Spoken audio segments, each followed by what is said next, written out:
இயேசு உங்களை நேசிக்கிறார். பிரியமானவர்களை, இந்த நாளில் ஆண்டவர் நம்மளோடு பேசும்படிய வேதத்திலிருந்து 2 வசனங்களை கூட வாசித்து ஆண்டவர் நமக்கு கற்றுக் கொடுக்கக்கூடிய, நாம் அப்பியாசப்படுத்தக்கூடிய காரியங்களை பார்ப்போம். அது சங்கீதங்களின் புஸ்தகம் 42வது அதிகாரம் 1-2 வசனங்கள் இப்படியாக சொல்லுகிறது.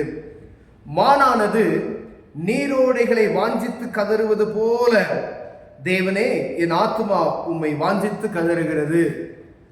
மானானது நீரோடையை வாஞ்சித்து கதறுவது போல. இந்த பாடலை அநேக முறை நாம கேட்டுக்கிறோம். மான்கள் நீரோடை வாஞ்சித்து கதறுவது போல் தேவனே அப்படின்னு சொல்லி அந்த பாட்டை நல்லா படிக்கிறோம்.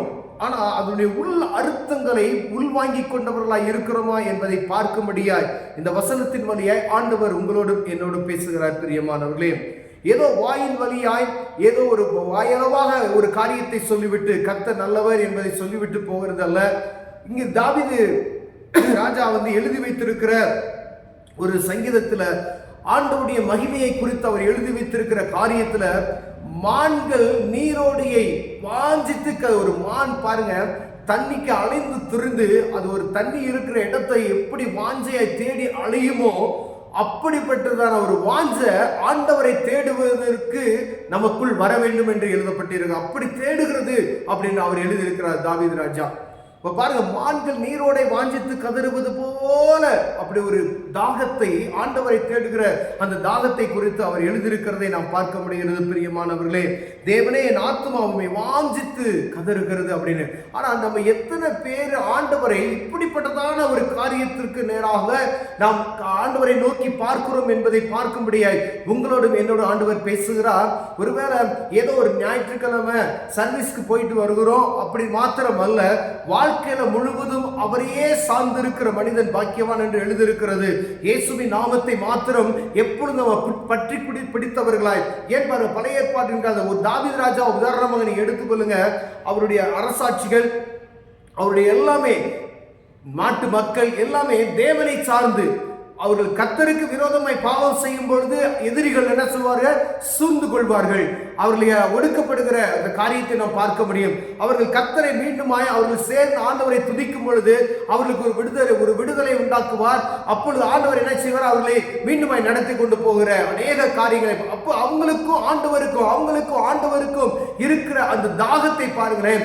ஆண்டவர் சமூகத்தை கிட்டி சேர்கிற அனுபவம், ஒவ்வொரு நாளும் தேவனுடைய சமூகத்தை கிட்டி சேர்ந்த அனுபவத்துக்கு அவர்கள் வாழ்ந்திருக்கிறதை நாம் பார்க்க முடிகிறது. பிரியமானவர்களே, அப்படிப்பட்டதான வாழ்க்கை இப்ப பாருங்க, தேசத்துல ரொம்ப நாளைக்கு அப்புறம் மீண்டும் என்னாச்சுன்னா டொனால்டு ட்ரம்ப் அமெரிக்க தேசத்துல அவர் ஆட்சிக்கு வந்திருக்கிறார். அவர் வந்ததுமே அநேக காரியங்களை, முக்கியமா ஆண்டவர் விரும்பாத இந்த சோதோம் குமார பாவத்தை கண்டித்து உணர்த்துகிறதை நாம் பார்க்க முடியும். அப்போ வாஞ்சித்து, கர்த்தரை வாஞ்சித்து, வேதத்தை வாஞ்சித்து, வசனத்தை வாஞ்சித்து, பழைய ஏற்பாட்டின் காலத்துல வேத புத்தகம் தொலைக்கப்பட்டு கண்டெடுக்கப்பட்ட பொழுது இது ஜனங்களுக்கு போதித்து இதை கருத்தாய் போதிங்கள் என்று சொல்லுகிற ராஜாக்களை பார்த்திருக்கிறோம். பிரியமானவர்களே, ஒவ்வொருவரும் ஆத்துமா வாஞ்சித்து, ஆண்டவரை வாஞ்சித்து கதறுகிறதா என்று பார்க்க முடியாது. தேசமா இருந்தாலும் சரி, குடும்பமா இருந்தாலும் சரி, தலைவர்களா இருந்தாலும் சரி, யாராக இருந்தாலும் நம்முடைய ஆத்துமா கர்த்தரை எப்படி பார்க்கிறது என்று பார்க்க முடியாது. இந்த நாள் பேசப்படுகிற பிரியமானவர்களே, நம்முடைய இருதயம் ஆண்டவரை எப்படி தேடுகிறது? ஏதோ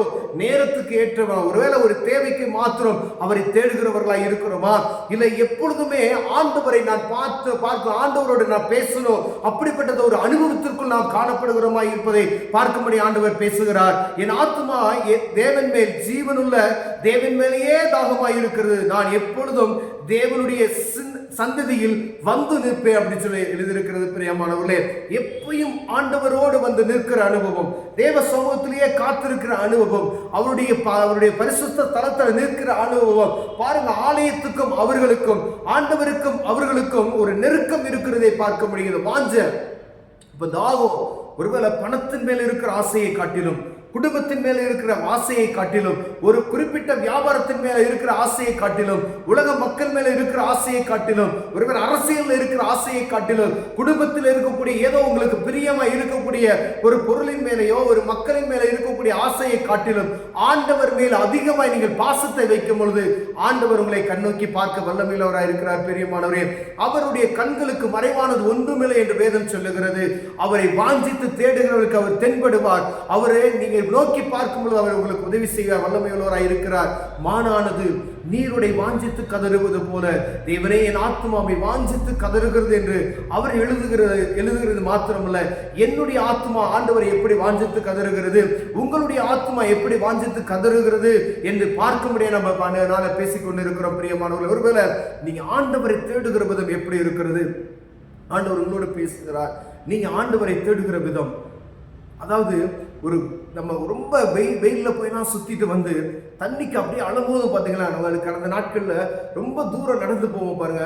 நடந்து போனால் தண்ணி கிடைக்காது, ஒரு இடத்துல எல்லாம் தண்ணி இருக்காது, இருக்கிற தண்ணி செலவாயிரும் பாருங்க. அப்போ தண்ணி எங்கடா கிடைக்கும்னு சொல்லி அலைந்து திரிவோம்.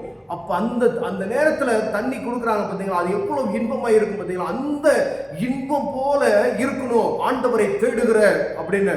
அப்போ ஒவ்வொரு நாளும் இந்த அனுபவத்திற்குள் ஆண்டவர் நம்மளை கடந்து செல்லும்படியாய் பார்க்கிறார். பிரியமான, ஒவ்வொரு நாளும் என் பிள்ளை எனக்காக வருவான், என்னை தேடுவான், என்னை வாஞ்சியோடு பார்ப்பான் அப்படின்னா ஒவ்வொரு நாளும் நம்முடைய பிள்ளைகள் நம்மளை எப்படி தேடுகிறார். சின்ன பிள்ளைகளை பார்த்தீங்கன்னா வீட்டுக்குள்ள ஓடி வந்து நம்மளை கட்டிப்பிடித்து அப்பா அம்மா அப்படின்னு சொல்லி வெளியே போயிட்டு வந்ததுமே, சாயந்தரம் நீங்க வேலைக்கு போயிட்டு வந்தது எவ்வளவு பிரியமாய் ஓடி வருகிறார்களோ அந்த பிரியத்தை தான் ஆண்டவர் ஏதோ குழந்தையா இருக்கும் போது மாத்திரம். இப்ப இருக்கிற பிள்ளைய ஒரு குறிப்பிட்ட காலத்துல என்ன செய்யறாங்க, ஓடி வருவாங்க.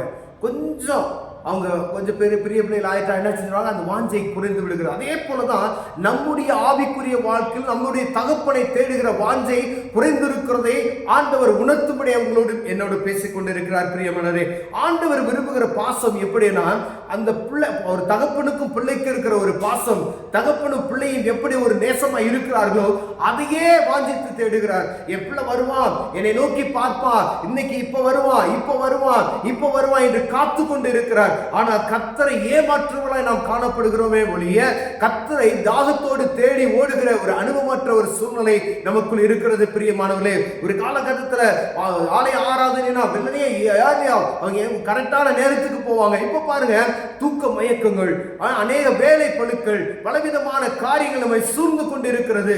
ஒரு காலத்துல ஆண்டவருக்கு எதையும் செய்ய துணிந்தவர்கள் இப்பொழுது முடங்கி கிடக்கக்கூடிய ஒரு சூழ்நிலை நேரம் தள்ளப்பட்டு இருக்கிறோம். பிரியமானவரே, ஆண்டவர்களோடு பேசிக் கொண்டிருக்கிறார். ஆண்டவருக்கு கொடுக்க வேண்டிய நேரத்தை சரியான நேரத்தில் கொடுத்துருங்க. ஆண்டவரோடு பேசுகிற நேரத்தை அவருக்கு கொடுங்க. வேத வாசிக்கிற நேரத்தை ஆண்டவர் சமூகத்தில் சரியான நேரத்தில் கொடுங்க. முதல்ல அவரை நோக்கி பாருங்க. மான்கள் நீரோடை வாஞ்சத்து கதறுவது போல அவரை நோக்கி நீங்க பார்த்தீங்க அப்படின்னு சொன்னா நீங்க விரும்புகிற காரியத்தை ஆண்டவர் நிறைவேற்றுவார். பிரியமானவர்களே, அவர்கிட்ட போங்க. சகலத்தை மாற்ற வல்லமையார் இருக்கிறார். இந்த வாஞ்ச, அவரை பார்க்கணுன்ற வாஞ்ச வானத்தையும் பூமியும் படைத்து ஏதோ ஒரு குறிப்பிட்ட மதத்துக்கு மாத்திரம் அல்ல, ஏதோ கிறிஸ்தவ மதத்துக்கு மாத்திரம் அல்ல, ஏதோ கத்தோலிக்க திருச்சபையை அவங்களுக்கு மாத்திரம் அல்ல, உலகத்தில் இருக்க அனைத்து மனுக்குலத்திற்கும் ஆண்டவராய் இருக்கிறார். அவர் தான் சொல்றாரு, அவரை நோக்கி நீங்க வாஞ்சியோடு நீங்க பார்ப்பீர்களானால் அவர் உங்களை ஆசீர்வதிக்க வல்லமையுள்ளவராய் இருக்கிறார். பிரியமானவரே, எப்படிப்பட்ட காரியத்தை அவரை வாஞ்சோடு நீங்கள் பார்க்கும் பொழுது அவர் சகலத்தை மாற்றி அமைத்து உங்களை ஆசீர்வதிப்பார். கண்களை மூடுவோம், ஜெபம் செய்வோம். அன்பின் தகப்பனே, இந்த நாளுக்காய் ஸ்தோத்திரையா. மான்கள் நீருடைய வாஞ்சித்து கதறுவது போல ஆண்டவரே, உம்மை எங்க இருதயம் வாஞ்சித்து தேடுவதற்கு எங்களுக்கு உதவி செய்வீராக ஐயா. அதை புரிந்து கொள்ளத்தக்கதான ஞானத்தை எங்களுக்கு தாங்க ஆண்டவரே. ஆண்டவர், இந்த வசனங்கள் எங்களோடு இடைபடும்படியா நாங்கள் செபிக்கிறையா. உமக்கும் எங்களுக்கும் உள்ள தொடர்பு ஆண்டவரே, அவர் தகப்பன் பிள்ளைக்குள்ள உறவை காட்டிலும் ஆண்டவரே அது மேலானது என்பதை நாங்கள் உணர்ந்து கொள்ள உணர்வின் ஆவியை தாங்க. இயேசுவின் நாமத்தில் பிதாவே, ஆமென்.